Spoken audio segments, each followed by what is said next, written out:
Contrário, cara.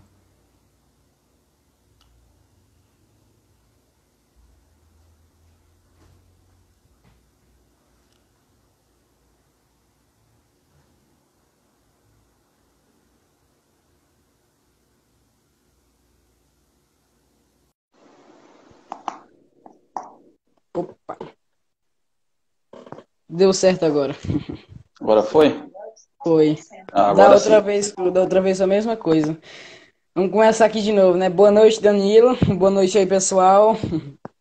É, primeiramente, eu gostaria logo de agradecer você, viu, por aceitar o convite, né, para estar falando aqui com a gente sobre arbitragem, né, que é o tema.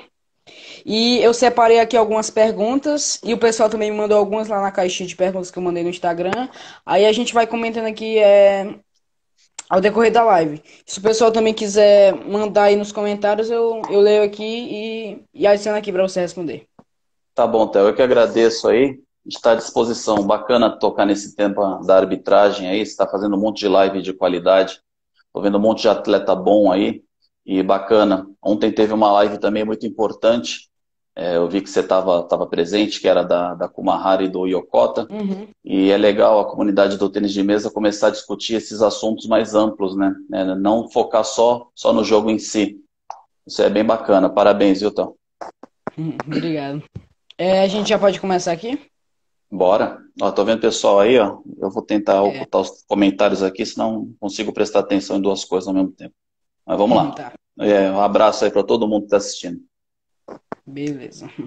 Primeira pergunta aqui que separei foi como você começou na modalidade? Eu, eu me formei em 2004, né? Na verdade, me formei em 2003, comecei a trabalhar em 2004 na Faculdade de Educação Física, né? Então, eu comecei a trabalhar, a dar aula em escola pública. E a escola que eu dava aula, ela tinha um problema grande que a quadra era descoberta. Então, aula com muito sol não dava para usar a quadra, aula chovendo não dava para usar a quadra, então quase nunca a gente conseguia usar a quadra. E as aulas tinham que ser num espaço menor, né? A gente tinha que ser num espaço coberto.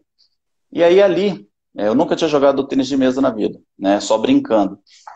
Ali, nas aulas de educação física, a gente começou a montar mesa, montava jogo de dama, jogo de xadrez, a gente adaptava a aula, porque realmente era impossível naquela quadra, era uma quadra muito complicada de se trabalhar. E todo mundo joga o ping-pong, todo mundo brinca ali na mesa, né? E ali a gente começou a montar uma turma, viu que um pessoal tinha interesse e começou a montar uma turma dentro da escola, né? E começamos a disputar campeonato estudantil ali, só vou resumir, né? Que começou em 2004. E a nossa escola foi vice-campeã estadual, uma escola estadual que nunca tinha participado. E dali tinha uma atleta paralímpica, né? Essa começou a levar muito a sério e ela conseguiu, ela começou, aí ela foi paulista, brasileiro, Copa Brasil, ela chegou na seleção juvenil, uma atleta paralímpica, e depois abandonou, mas por causa dessa atleta, eu fui fazer o curso de árbitros, porque muitas competições eu tinha problema de interpretação de regra, ainda mais no Paralímpico, que a regra é um pouquinho diferente. Então, por conta dela, eu fui fazer o curso de árbitro em 2010, né, para entender as regras do Paralímpico, porque entre Olímpico e Paralímpico tem algumas diferenças no saque, né, tem algumas particularidades. E em 2010 eu fiz o curso por ela e comecei a arbitrar. Os torneios eram fim de semana, dava para ir, comecei a arbitrar. E aí eu gostei, aí não parei mais. Aí eu comecei a pegar gosto. Em 2012, todo mundo começa como árbitro estadual, né? Em 2012 eu fiz a prova, fui para árbitro nacional. 2014 eu consegui ser árbitro. Que você pode fazer a prova a cada 2 anos, você pode subir um degrau, né? 2014 eu fui árbitro internacional, né? Aí em 2016 eu consegui participar da Paralimpíada, fui reserva nas Olimpíadas. E em 2018, 2 anos atrás, eu consegui a chancela da ULTM, né? União Latino-Americana de Tênis de Mesa, que todos os cursos agora para árbitros, eles têm que ser padronizados em toda a América Latina, né? Toda a América tem que ser padronizado pelo ULTM. E só eu e mais dois árbitros, por enquanto, que tem essa chancela ULTM, né? E é isso. Aí eu comecei em 2010 e aí tô aí até hoje. Sim. É, Perguntaram também se você jogava tênis de mesa antes de virar árbitro. Não, não, eu jogava basquete. Eu jogava Uhum. basquete, joguei basquete a vida toda. A faculdade eu fiz por conta do basquete. Isso que é uma história engraçada. O tênis de mesa, eu aprendi por uma necessidade das minhas aulas. Entendeu? Foi uma necessidade. E aí, como eu falei que os atletas começaram a entrar numa turma de treinamento, para eles evoluírem, eu tinha que evoluir também. Então, eu Uhum. obrigatoriamente tive que aprender a jogar na marra, né? Porque senão não tinha como eles evoluírem. Uhum. O Josué perguntou aqui, quando o atleta saca fora da regra, você prefere advertência ou dar ponto pro adversário? Depende do grau, assim, vamos entender.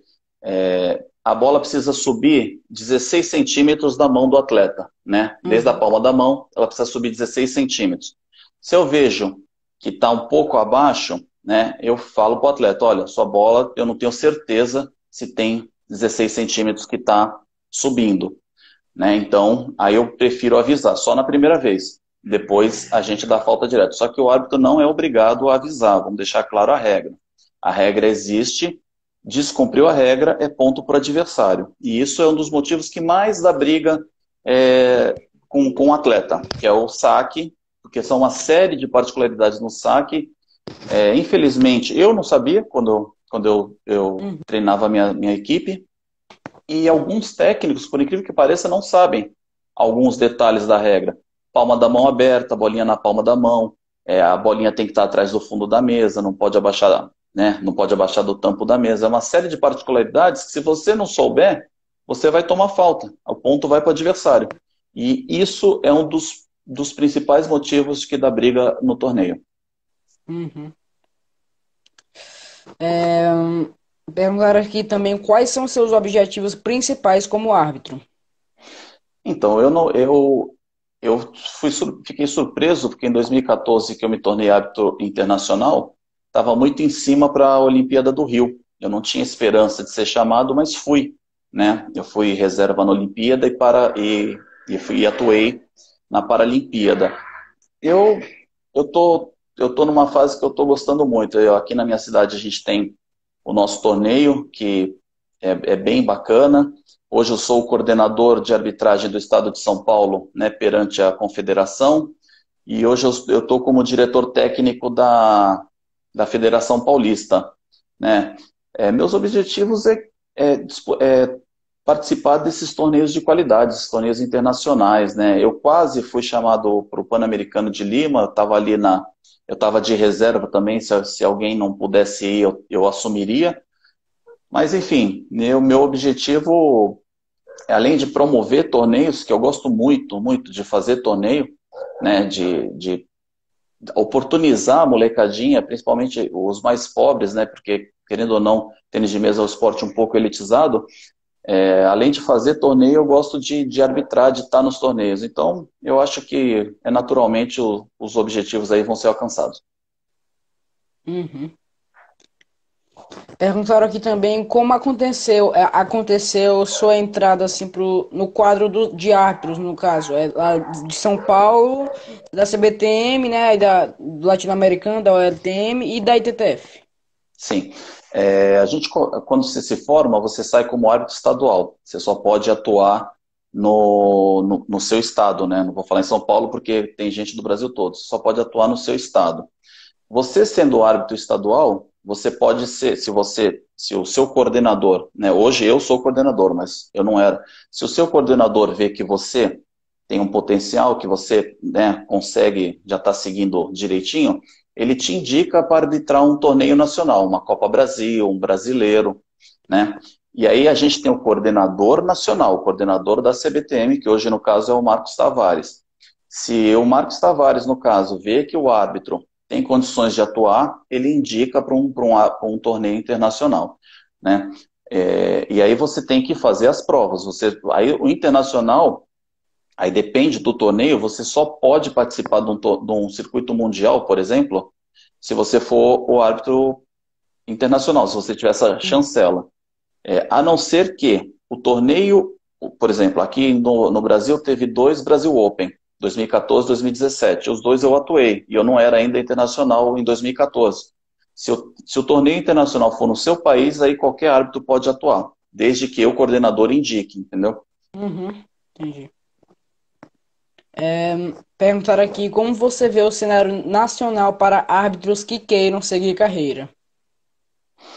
Aí depende em que sentido, né, você fala seguir carreira, porque assim, financeiramente, não sei se alguém financeiramente não dá para você viver de ser árbitro, né? Uhum, Ou, por exemplo, você tem um torneio nacional uma vez por mês, mais ou menos, da CBTM.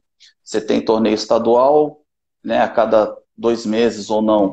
Então, você não consegue ter isso como sua fonte de renda. Você tem que gostar, você tem que gostar muito. Eu sou professor, trabalho na prefeitura de Bertioga, Prefeitura de Santos, né? E como os torneios são fim de semana, geralmente eu consigo ir, né? Mas eu acredito agora com essa mudança das regras da CBTM, onde as ligas elas são muito mais valorizadas, eu creio que vai abrir um leque muito grande aí para a arbitragem.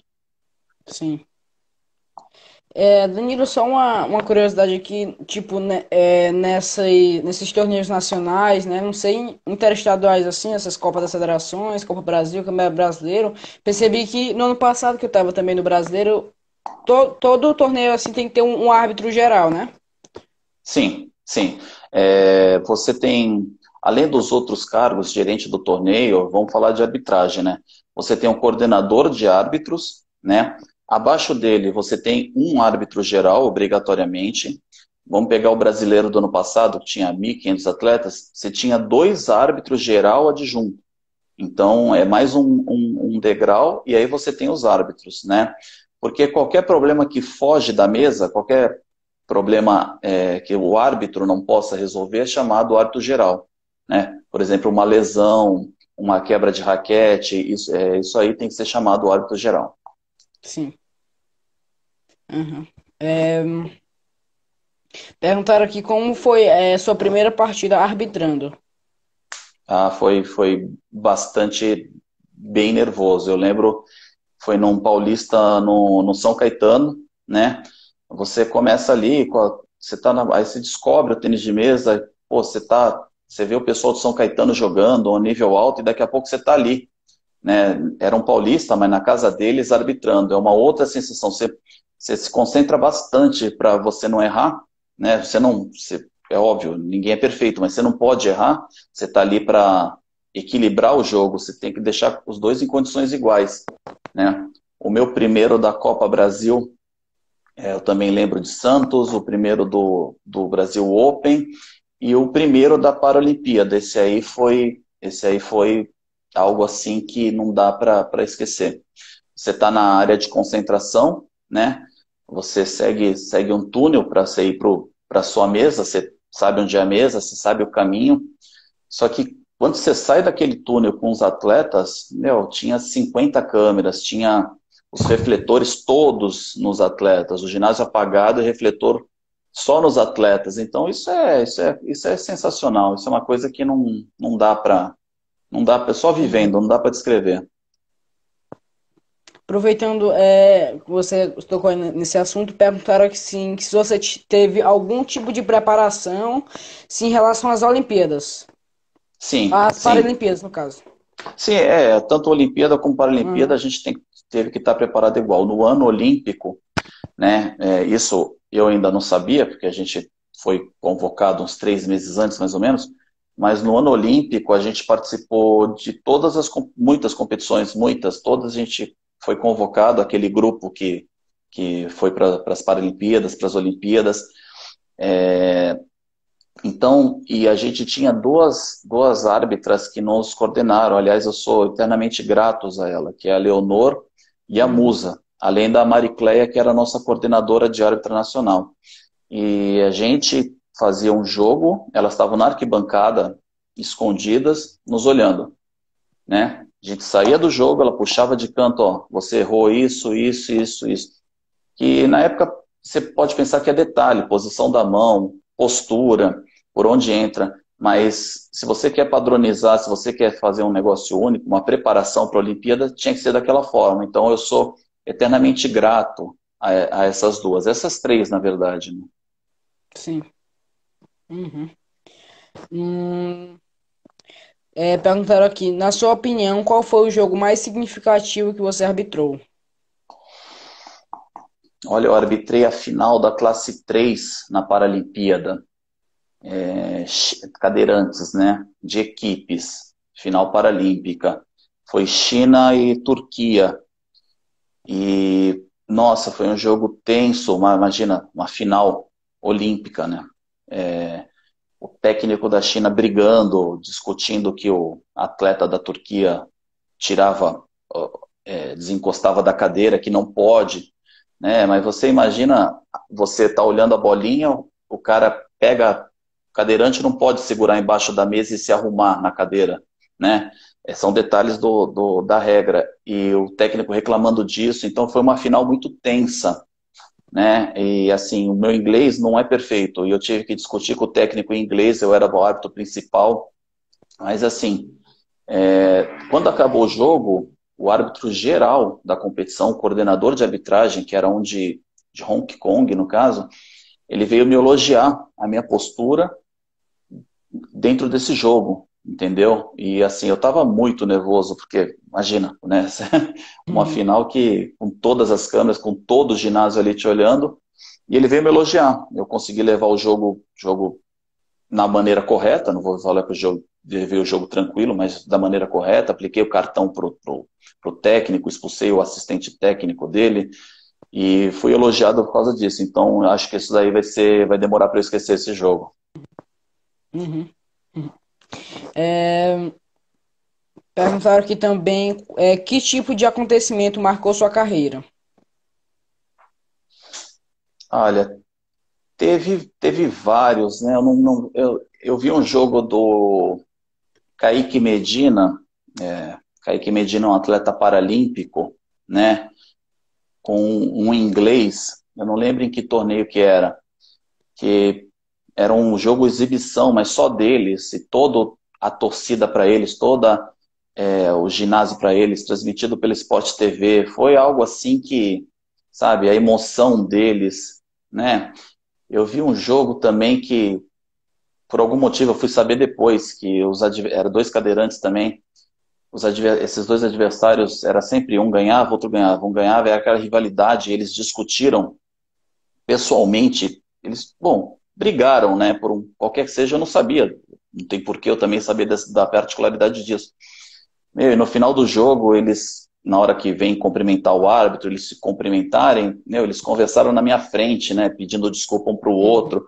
Parece bobeira, talvez, mas são coisas que marcam, né, é o ser humano que está ali, isso é muito legal. Então, e eu apitei jogos maravilhosos, apitei várias vezes o Tsuboi, apitei Yokota, ó, apitei o Narita, que é um showman, Vitor Ishi, todos os grandes atletas brasileiros eu tive já o prazer de arbitrar, né?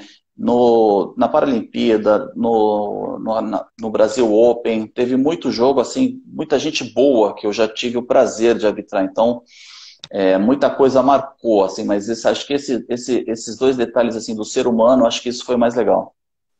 Uhum. Uhum. O Thiago Pradella falou aqui, fala Danilão, haha, qual a sensação quando a gente fica escolhendo a melhor bolinha lá durante 2 horas? Abraço para dela, pessoal de Santo André. Para dela é um cara sensacional, é um moleque que evoluiu muito aí, é um monstro no tênis de mesa. E é aquilo, né? Aí a gente tem que fazer a meia-culpa também. Geralmente as bolinhas que vêm para o Brasil, né, não vou falar de que é culpa de alguém, culpa de A, B, C, mas as bolinhas geralmente que vêm para o Brasil não são bolinhas boas, né? E o pessoal quer jogar com a bolinha mais perfeita possível. Eles vão lá escolher a bolinha, né? Quando eu chego para dela, eu já sento porque vai ser meia hora escolhendo a bolinha, não tem problema, a gente tá lá para isso. Mas é bem complicado isso.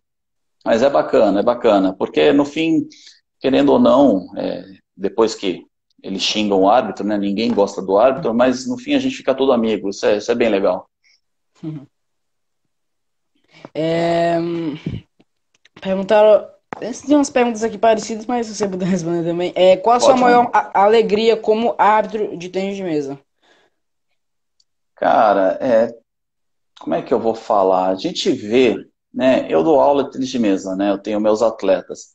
A gente vê o atleta ali vibrando porque ele ganhou um título, vibrando porque ganhou aquele jogo que ele não ganhava, a torcida vibrando, entendeu? É uma atmosfera que, bom, você é atleta, você sabe, entendeu? Você imagina a tua alegria de ganhar uma final, de ganhar um jogo que você não esperava ganhar.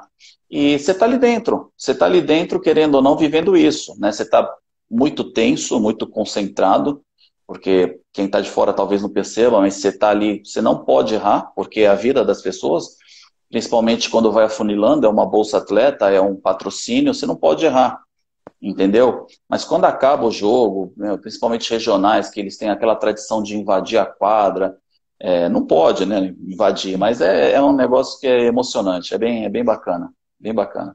Uhum. Uma Se tiver pergunta aqui algum que. comentário aí que passou aí, pode falar, tá, Léo, que Tá. eu não tô acompanhando os comentários.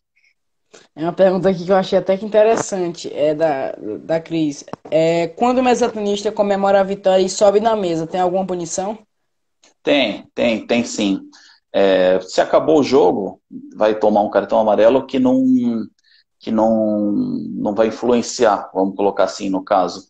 Mas, por exemplo, se ele quebrar a mesa, é responsabilidade dele, do clube dele, a conta vai para o clube dele, né? Teve um atleta uma vez que chutou um aparador com patrocínio, entendeu? Você tem esse prejuízo do patrocinador, né? E essas contas vão pro atleta. Óbvio, você tropeçou na mesa, você quebrou a mesa acidentalmente, é uma história. Ah, você subiu para comemorar, por qualquer motivo você quebrou a rede, a conta é sua, entendeu? Não tem jeito. E a conta vai para o clube, né? Porque o atleta pode não querer pagar, mas o clube fica com essa conta. Então, Uhum. eu falo, não façam isso, né?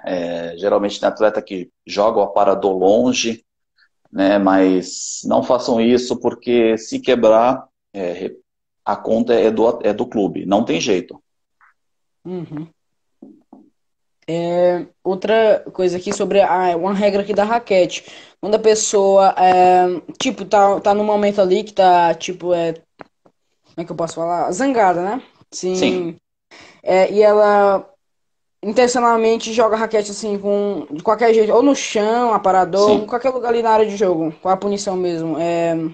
Dependendo do grau, amarelo, vermelho, como funciona. Vamos lá, tem duas situações aí. Por exemplo, quebrar a raquete. Se ele quebrou a raquete sem querer, vamos supor que ele foi pegar uma bola, a bola caiu, ele quebrou a raquete sem querer, ele pode trocar essa raquete, tá? Se ele quebrou a raquete de propósito, ele não pode trocar a raquete. Ele tem que jogar com a Uhum. raquete quebrada se ela tiver condição de jogo. Se ela não tiver mais condição de jogo, ele perdeu o jogo.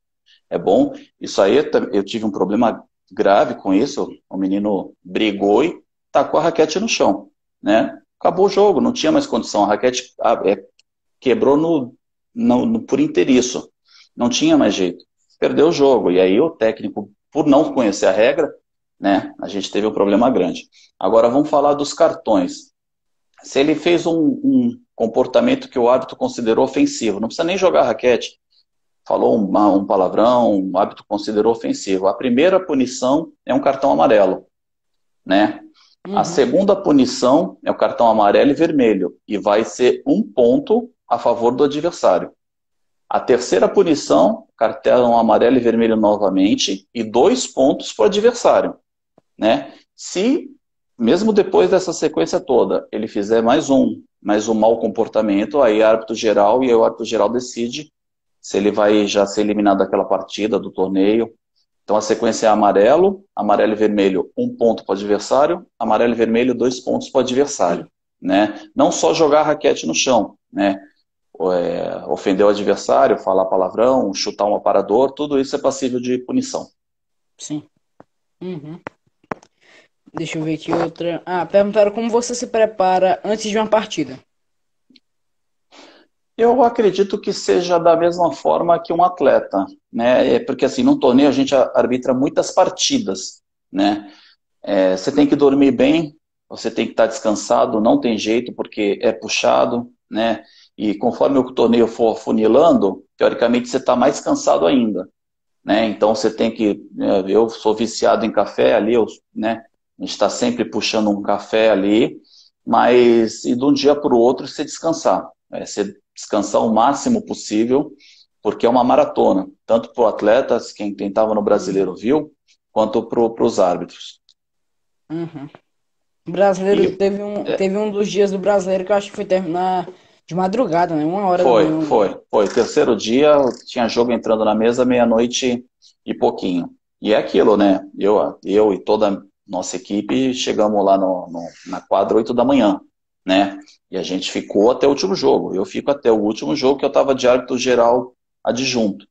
E no dia seguinte, 8 horas da manhã também. Esse brasileiro aí tem história para contar, né? E algo só da preparação, a gente conversa muito entre os árbitros, né? Eu costumo falar para a equipe que todo jogo você aprende alguma coisa. Então, entre um jogo e outro, você sempre conversa, você sempre tira uma dúvida, pô, essa regra, porque é muitos detalhes, né? Então, a gente se ajuda bastante. Isso é bem legal. Uhum. Boa. É, perguntaram como é seu relacionamento com os jogadores, técnicos e os colegas árbitros. Bom, teoricamente, eu acho que, que eu saiba, ninguém não me odeia. Não, eu me dou bem. Eu me dou bem, sim. Obviamente, alguém deve ter alguma raiva. Por exemplo, no brasileiro foi muito estressante para os árbitros, né? Eu estava de árbitro geral adjunto, a gente tinha que fazer o torneio rodar. Então, alguns momentos assim não dá para você, né, ter aquele cuidado. Então, você fala, vamos, árbitro. Pô, eu estou cansado, mas, meu, tá todo mundo cansado, vamos, né? Com o atleta, eu gosto muito aqui do pessoal do Saldanha, a gente às vezes bate bola lá, só que é jogo, atleta é atleta. Precisar vai tomar cartão, precisar vai tomar falta, entendeu? E se o atleta não souber separar isso do pessoal, aí é um erro dele, entendeu? Eu estou ali para fazer, para cumprir a regra. Não estou ali para perseguir ninguém, não tem nem sentido isso, né? Não tem nem como a gente fazer isso, só que a gente está ali para seguir a regra, a gente está ali para tentar ser o mais justo possível, Uhum. né? Mas eu acho que, no geral, eu me dou bem com os atletas, sim. Pelo menos, eu acho que sim. Uhum. Uhum. É, perguntaram aqui como foi arbitrar uma Paralimpíada. Você arbitrou, né? A Paralimpíada e a Olimpíada também? Sim, a Olimpíada eu fiquei de reserva. Sim. Eu só ia entrar se alguém faltasse, então eu não arbitrei. Mas a Paralimpíada eu arbitrei, eu atuei todos os dias, foi maravilhoso. Foi maravilhoso. Ali é algo assim que não dá para explicar. Desde o cuidado, por exemplo, você tem que se apresentar para o seu jogo 2 horas antes, né? Você tem que estar ali, o atleta tem que chegar no mínimo 45 minutos antes, você tem todo um aparato para verificar o uniforme, para escolha de bolinha, você tem uma sequência de entrada para você fazer, até o jeito que você caminhar, entendeu? Então é algo assim que, fora aquilo, né? Você terminava, você ia para a Vila Olímpica, aquela atmosfera de esporte, todo mundo ali, todos os atletas na Vila Olímpica, né, que a gente se hospedou lá na Paralimpíada. Então, eu acho que não tem explicação, ou não tem explicação. Foi uma experiência assim que, para o resto da vida, eu não vou esquecer. É sensacional. Uhum. Uma pergunta aqui, se você puder responder, você citar alguns momentos desagradáveis que você teve com algum jogador técnico. Tive, bastante. Muitos, né? Eu não vou citar nomes, mas, por exemplo, quando eu dou falta no saque e ponto para o adversário, pô, tem atleta que não Gera aceita, muita que briga. Uhum. vem para cima, que grita, que acha que você está ali né? Eu tive já vários problemas com isso, vários. O técnico, ele tem a postura dele que ele não pode falar durante o rally, né? Ele não pode ofender, ele pode falar agora, né? Não precisa mais pedir tempo para falar, mas ele depende do que ele for falar, ele não pode forçar o outro jogador, então, e a gente está ali para fazer cumprir a regra, então realmente muitos momentos que o atleta não aceitou e, e veio para cima brigar bastante, né? Mas nunca teve vias de fato e depois alguns atletas já me pediram desculpas, né? Mas é isso, é o que eu falo, os atletas eles têm que entender a regra, né? Eles têm que entender a regra perfeitamente, eles são os primeiros que têm que saber a regra, né? E alguns problemas eu tive, principalmente com o técnico, porque o técnico não sabia a regra, né? Não sabia a regra, então isso é bem complicado. Uhum. Mas tive bastante, sim, bastante momentos. Mas esses eu não faço questão nenhuma de guardar. Isso aí passa porque são ossos do ofício. Uhum. É, só uma curiosidade também aqui, no meio do rally assim, entre os jogadores, se alguns jogadores, os mais atendentes no caso, pronunciar alguma coisa, palavra, alguma coisa, o ponto é parado, né? E o ponto do adversário é oposto. Vamos lá, então, isso aí é uma regra que dá bastante problema. É, antigamente, qualquer som que o atleta fizesse durante o rally, vamos colocar que o atleta grita durante o rally, era parado o jogo e ponto para o adversário. Então, essa regra ela não funciona mais, tá? Se o atleta ele gritou, por exemplo, porque bateu a bola, porque ele achou que já tinha sido ponto, se ele gritou sem intenção de atrapalhar, aí é que entra o feeling do árbitro. Se ele gritou sem intenção de atrapalhar, segue o jogo. Entendeu? Tive um problema com isso também. O cara gritou porque deu uma cortada, a bola já estava caindo, ele achou que o menino não ia pegar. Ele comemorou o ponto. O rapaz conseguiu pegar a bola. Segue o jogo. Ele não teve intenção de prejudicar. Entendeu? E essa é uma regra que dá muito debate. Dá muito debate. Antigamente não podia gritar de jeito nenhum. Gritava, parava, ponto para o outro. E isso não existe mais. Tá? Então isso a gente tem que estar sempre certo. Agora, se ele gritou para prejudicar o, o, o adversário dele, aí é ponto, porque ele usou de outro artifício que não seja batendo na não seja batendo normal, né, na bola. É igual o atleta que uma vez, que ali eu dei uma travada, né, é até uma situação que depois a gente levou para o grupo de árbitros. Por exemplo, o atleta defendeu uma cortada, a bola subiu, ia pegar na mesa dele, né, ia ser ponto do adversário. Ele foi lá e soprou a bolinha, né, ponto do outro, né? Só que você tem que explicar por quê. Ele perguntou, mas por quê que não pode? Não, só pode ser o ponto se a bola bater na raquete e dar raquete para a mesa, sem nenhum outro artifício. Uhum. Entendeu? Então a gente entende o gritar como um artifício e a gente entende o soprar, por exemplo, como um artifício. Uhum. É outra também que dá outro tipo de jogada assim, tem mesmo que dá acho, bastante briga, é justamente aquela casquinha, né? Alguma coisa assim relacionada à mesa. Como é que procede assim um ponto quando o árbitro não vê? Aí é um problema, porque é um problema sério, porque o árbitro tem que tomar a decisão, né? Ele viu a casquinha, ele aponta a casquinha. Ele não viu a casquinha? Não. Então não foi, não bateu na casca. O que acontece muitas vezes? Eu aponto, vamos supor, o árbitro apontou, bateu, casquinha. O atleta A fala, não bateu. O atleta B fala que não bateu. Os dois atletas concordam que não bateu, mas eu vi. Aí eu deixo, né? Vou seguir os atletas. Se os dois não viram, mas, por exemplo, se um viu e eu vi, Outro não viu. o ponto é. Mas o árbitro, aí que tá, o árbitro tem que ver. Se ele não consegue ver, porque está do lado do posto, ele tem que ouvir. Isso é bem complicado. Casquinha é um negócio muito complicado, entendeu? Mas o árbitro tem que ter uma decisão. Ou ele viu, ou ele não viu. E tem que ser imediato. Por isso que é a tensão que se está ali do jogo. Porque isso decide o jogo, entendeu? Um ponto decide o jogo, um ponto desestabiliza o atleta. Então você tem que estar ali. Sim. Perguntaram aqui, pós-pandemia, você acha que os árbitros terão que usar luvas e máscaras de proteção?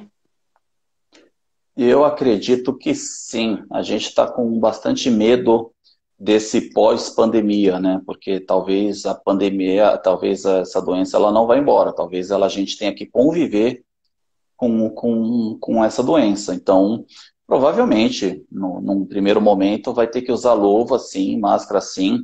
A gente já está discutindo, né, teoricamente, como volta. Então, por exemplo, vão ser duas bolinhas. Uma bolinha só um atleta pega para sacar, outra bolinha só o outro atleta, para um não encostar Aham, no outro. Mas mesmo assim, pode encostar no suor, a bolinha. São N assuntos que a pandemia é nova em todos os aspectos. E no tênis de mesa não vai ser diferente, entendeu? E eu acho que após pandemia o mundo sim vai não só a arbitragem, esse negócio de máscara, acho que a gente vai conviver com isso por bastante tempo. sim. O Fábio Silva perguntou aqui: quando a bola quebra no smash, como procede em relação ao ponto? Vamos lá. Durante o rally, o que é o rally? Desde que a bola está parada na mão de quem vai sacar, até quando ele joga a bola para cima. Ali começou o rally. Durante todo o rally, se a bolinha quebrar, é lete. Para, troca a bolinha e recomeça o ponto, sem ser ponto para ninguém.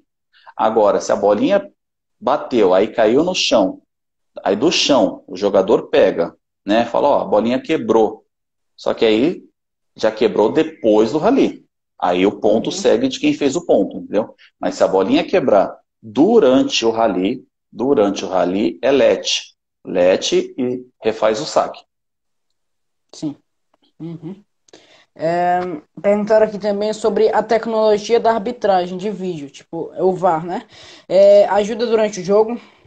Sim, vai ajudar, só que aí é diferente do futebol, né? No futebol você tem ali um jogo, né, para uma multidão.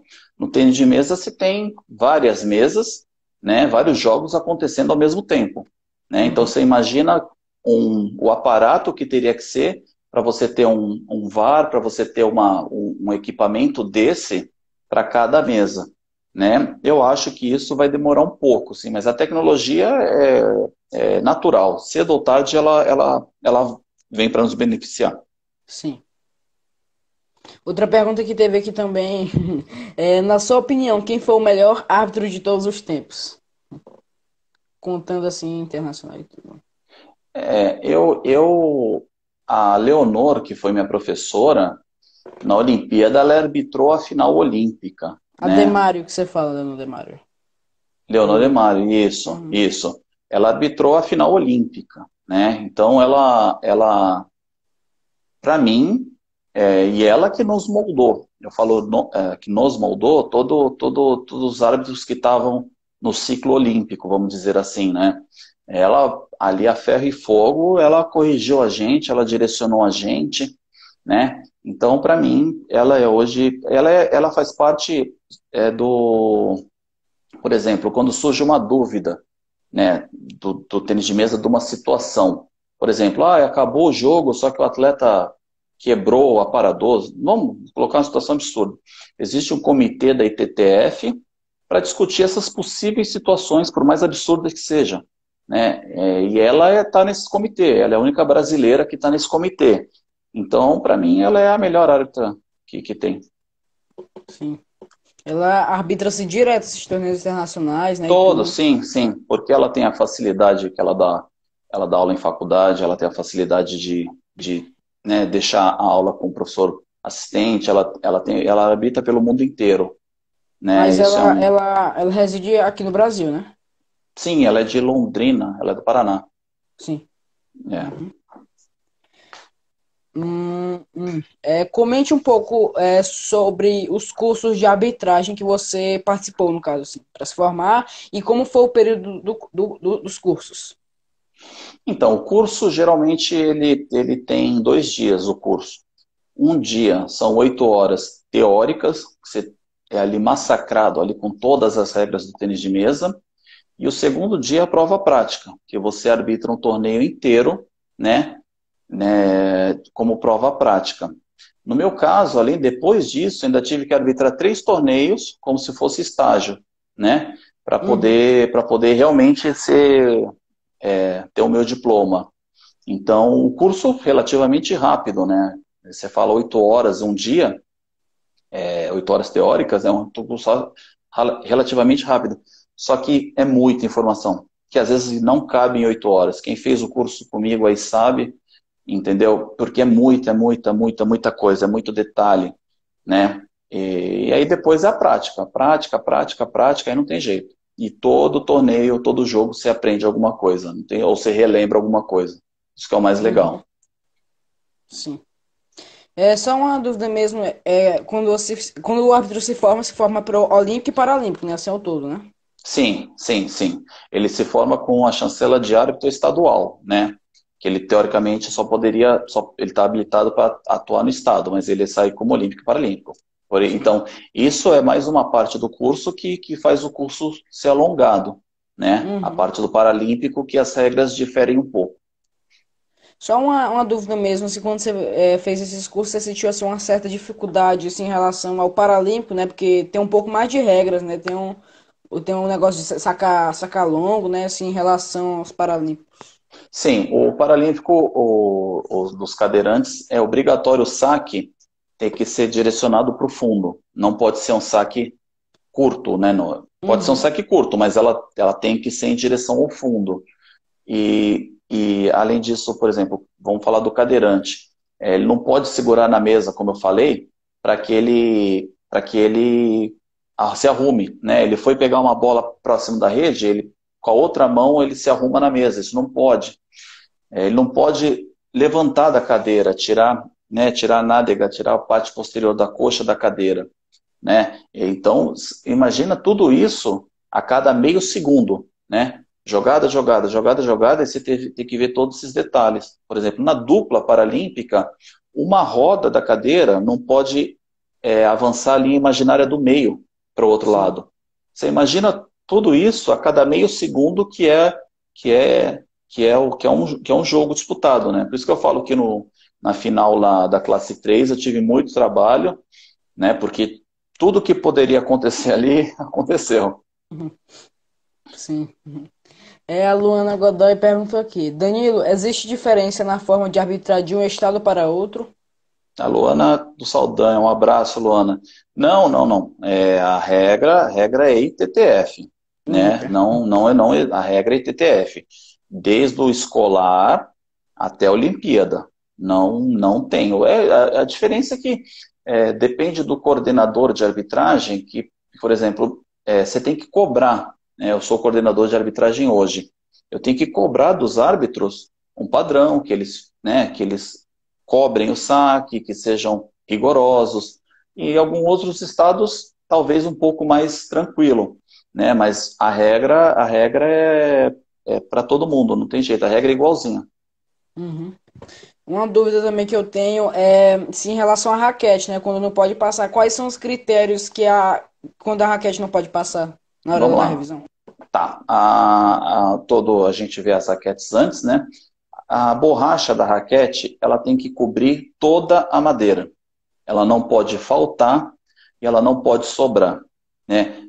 Quando sobra, a gente tem uma tolerância ali um pouquinho, né? Mas ela não pode. A regra é que tem que cobrir a madeira. Ela não pode ter bolha, não pode ter machucado, ela tem que ser plana, ela tem que ser retinha. Imagina que um rasgadinho, por menor que seja, possa desviar a bolinha. Então você está levando, você pode se prejudicar, mas você pode levar vantagem em cima do adversário. Então isso não pode acontecer. Entendeu? Existe uma série de marcas de raquete. A raquete tem que estar com a marca e o modelo tem que estar visível. Porque tem uma lista de marcas de modelo de raquete que são aprovadas pela ITTF ou não. Uhum. Entendeu? Mas é basicamente isso. A raquete tem que estar totalmente coberta, ela não pode faltar, não pode sobrar e não pode ter desvio. Porque o desvio, por quê? Esse é um motivo de muita, muita, muita discussão. Mas por que não pode ter desvio? Porque pode prejudicar o adversário. Entendeu? Você pode levar uma vantagem. Pode te prejudicar, mas aí, né, não é problema seu. Mas pode prejudicar o adversário. E é para isso que o árbitro tá, para que o jogo seja igual. Não ninguém leve vantagem. Sim. O Washington te perguntou aqui, qual foi o melhor jogo que você já arbitrou? O Washington deve ser o árbitro. Um abraço, Washington, também. É o que eu falei, eu arbitrei a final da Paralimpíada, classe 3 de equipe, né, China e Turquia. Foi um jogo que eu tive que eu aprendi bastante, que ali me testou em todos os sentidos, né? Ali eu tive que ali não teve jeito ali. estava sozinho, então esse foi, eu acho que o mais importante. E assim, eu arbitrei, é o que eu falei, jogos maravilhosos, né? Nesse brasileiro eu estava como árbitro geral, eu não arbitrei, mas por exemplo, o jogo do Yokota e Gustavo Tsuboi foi maravilhoso, entendeu? O jogo do Isaac Zauli e Eric Jolt foi maravilhoso. Entendeu? A final do Vitor Ishi e do Thiago Monteiro foi a um nível assim que a gente não tá acostumado. Uhum. Então, é muito bom estar nesses jogos, né? Isso é bem, bem bacana. Uhum. Perguntaram aqui também se é verdade que pode jogar com a sola do sapato. Você já arbitrou um jogo que alguém fez isso? Mas jogar a sola do sapato como se fosse a raquete, deve Não, ser só é como permitido, não sei, eu acho que porque é só permitido jogar com sapato, né? tênis, tênis. Tênis, né? Tênis, no Tênis. caso. Perguntou que só a sola do sapato deve ser. Não, não pode, nem, o uniforme é obrigatório. Tênis, meia, inclusive muito atleta não sabe que é obrigatório é meia. É Nem eu obrigatório sabia, meia. não. Pois é, obrigatório. E às vezes a gente pede para o atleta tirar o tênis, tem que mostrar que seja aquela meia curtinha, mas é obrigatório, não sei o que muda isso para o atleta, né? Não discuto se a regra é válida ou não, mas é obrigatório. Entendeu? Minha atleta teve que pegar a meia da amiga, foi uma cena linda de se ver, não sei se ela está na live ou não. É, porque ela estava sem meia e eu nem percebi. Estava tão acostumado às coisas certas, ela teve que pegar a meia da amiga no meio do jogo, né? Então é obrigatório tênis. Esse só da sola, vê se refaz a pergunta ou se eu respondi a pergunta aí. Essa em questão da meia, essa é a regra geral da TTF, né? Interfere alguma coisa ou não? Então, é aquilo. Para mim, por exemplo, eu tenho atleta que não gosta de usar meia naturalmente, né? Para mim não muda nada, mas é aquilo, é o que eu tento explicar. O árbitro não está ali para discutir se a regra é válida ou não, ele está ali para aplicar a regra. E a regra obriga a meia, entendeu? É meio complicado, mas obriga a meia, Uhum. né? E a gente tem que ver isso antes do jogo começar e não no meio do jogo. Deixa eu ver aqui. O Ale perguntou aqui: qual a sensação de fazer parte dos Jogos Paralímpicos do Rio de 2016 e o que isso agregou na sua vida? É maravilhoso, é maravilhoso, entendeu? A gente chegou na Vila Olímpica, todos os atletas estavam lá, entendeu? A gente, você tem que estar padronizado, então você recebe todo o uniforme, você recebe roupa de passeio, né? Nossa, isso é muito, muito bom. E o que agregou é assim, você faz parte, você conheceu os bastidores de uma competição a mais importante, né? Você conheceu o bastidor da Paralimpíada, entendeu? Eu, como gosto de organizar torneio, né, é óbvio que eu nunca vou conseguir o padrão que tem uma Paralimpíada, mas tudo que a gente teve lá nos bastidores eu consigo a filosofia trazer para esses torneios, entendeu? Eu acho que para quem está seguindo na arbitragem, isso é único, né? Tudo você aprende. Então, tudo que eu aprendi lá, você tem uma relação de horários, né?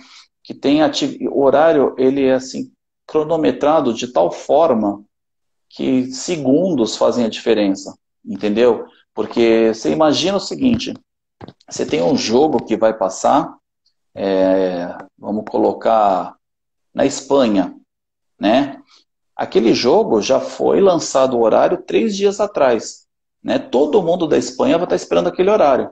Tudo o que acontece antes daquele jogo tem que estar cronometrado. Porque imagina se sincronizar os horários do mundo inteiro para aquilo acontecer. Então, não é pontualidade britânica, é pontualidade olímpica. Aquilo é uma coisa assim impressionante. É o que eu te falei, 2 horas antes a gente tinha que estar na área de concentração, entendeu? Então, você imagina para que nada desse errado. Então, tudo isso que eu aprendi, né, eu tento trazer para os torneios daqui. Né? A gente está um pouco longe ainda, óbvio, por mil motivos, mas é algo que para mim agregou bastante, sim. Uhum. A Luana perguntou aqui também se o atleta tiver uma raquete reserva, ela deve ser idêntica à outra, madeira e borrachas, marca, etc. Não, não, isso aí também é uma dúvida que muita gente tem, né? Você pode ter outra raquete, você está jogando de clássico, você pode ter uma raquete reserva caneta, não tem problema nenhum, entendeu? Se a raquete quebrar acidentalmente, você pode trocar a raquete, né? Se quebrar de propósito, você não pode trocar a raquete, mas não precisa ser igual, tá? Aliás, não precisa nem ser sua. Se quebrar ali, você pega do seu amigo, ela pode aprovar e vamos. É raro. Graças a Deus é raro quebrar raquete, mas acontece, né? Vamos Uhum, colocar que é um a cada 3 torneios, você tem um caso desse. uhum. O Fábio, até esqueci de falar essa pergunta, foi mal. Pergunta sobre o sistema de aceleração na partida e se já aconteceu de ele impor esse sistema em algum momento na carreira. Então, nunca, eu já vi, mas nunca me aconteceu. O que é o sistema de aceleração? Começou o set, 0-0, aquele set, você está cronometrando, você deu start no cronômetro.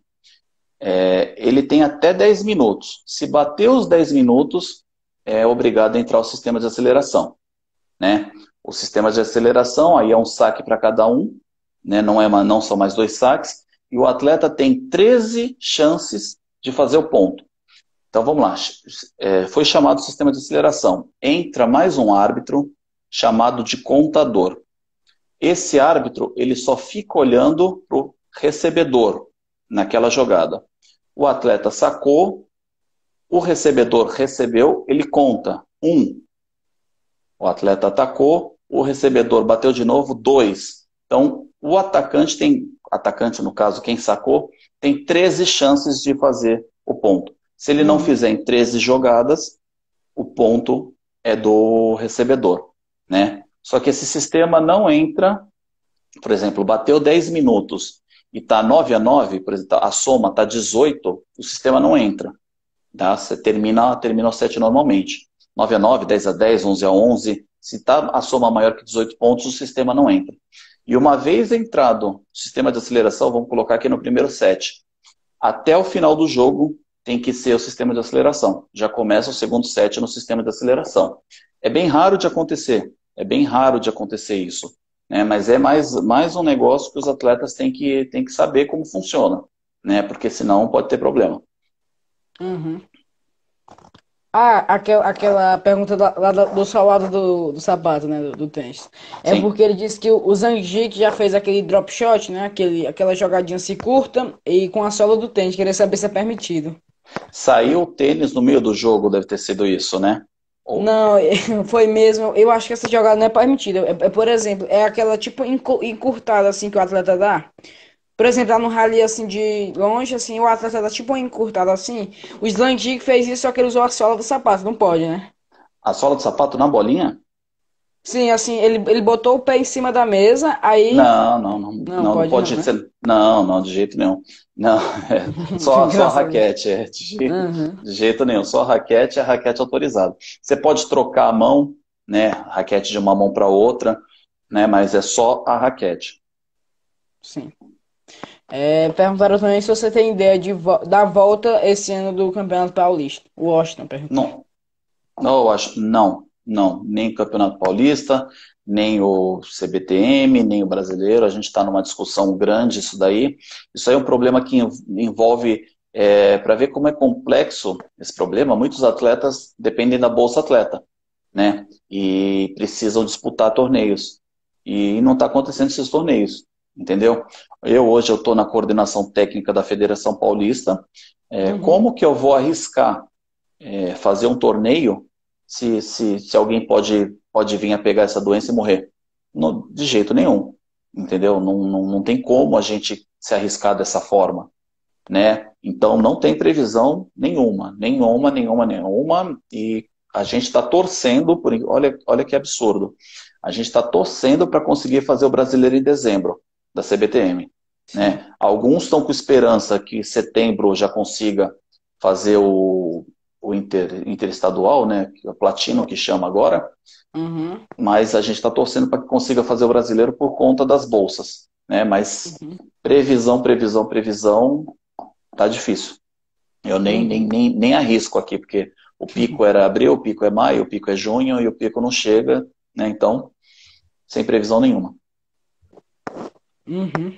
É uma curiosidade aqui, perguntaram se você já sofreu, sofreu não, já arbitrou alguma partida que o atleta chegou a passar mal, alguma coisa. Já. Teve um atleta, eu não estava nessa partida, né, específica, mas teve um atleta, um que teve um, como é que fala, um fato fulminante e faleceu.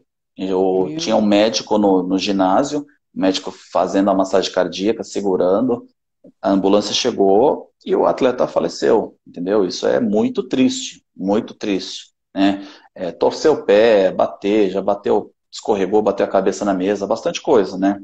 Mas infelizmente já passamos por isso, sim. uhum. Danilo, não tem Sim, esse, bem aqui em cima, assim, na parte de cima tem um botãozinho que tá ao vivo, assim, do lado sim, esquerdo. Clique sim. sobre ele só pra gente ver quanto tempo mesmo tá de live. 55 e 59. 7h56, a gente tem mais 4 minutinhos, né? Aí eu queria Beleza. saber logo de você aqui se a gente podia abrir uma nova live, só pra terminar algumas perguntas aqui. Não, tranquilo, tranquilo. Hum. Então, só essa última pergunta aqui do Fábio, para a gente depois abrir a outra. É válido Tá, rebater com as costas da mão da raquete? Tem que ser involuntário? vamos lá. É uma regra também atual.